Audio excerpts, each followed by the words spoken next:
So, welcome to the Monday evening masterclass. We are going to talk tonight a little bit about sleep and how important sleep is in Ayurveda and also yoga. So, if you ever learn about Ayurveda, one of the things that we learn about is that there's three pillars of health. And the first pillar is digestion.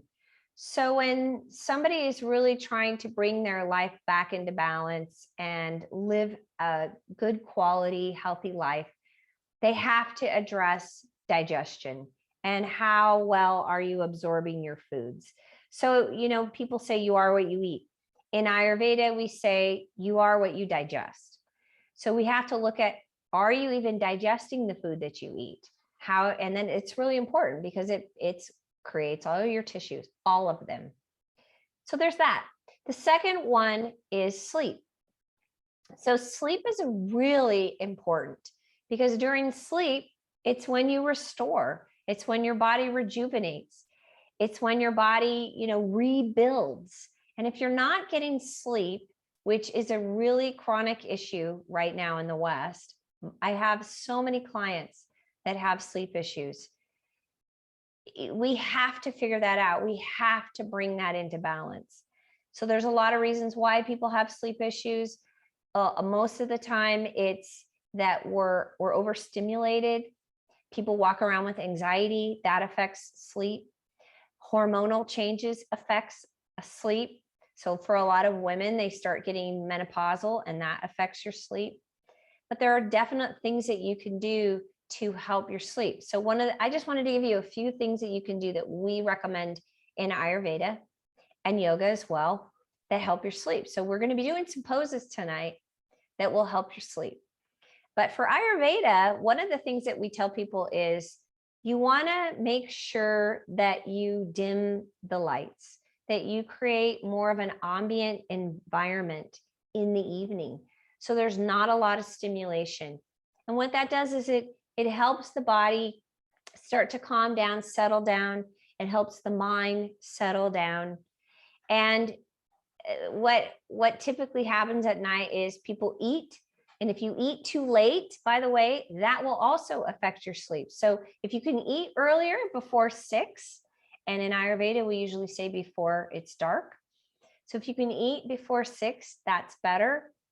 And also going to bed at the same time every night and before 10.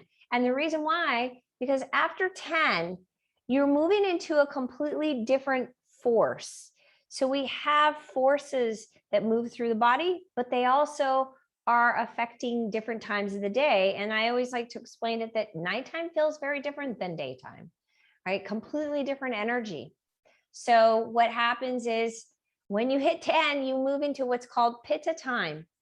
Pitta Time is basically, it's fire that is behind Pitta Time. That is what is moving. That's the force that's moving. So Pitta Time will make it so that you start to get activated. It's an active time. You get activated and you start wanting to do things like mop your floor, clean your house, do things like adjust your checkbook and things like that. So my son is like knocking on the window. Honey, I'm online recording. All right, so there's that. Also, there's some herbs that you can take that are really great for sleep, like valerian root, bala, ashwagandha, jadamamsi, if you are a little bit more pitta.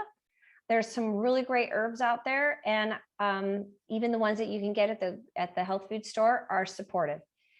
Also, golden turmeric milk, if you want that recipe, I will post that.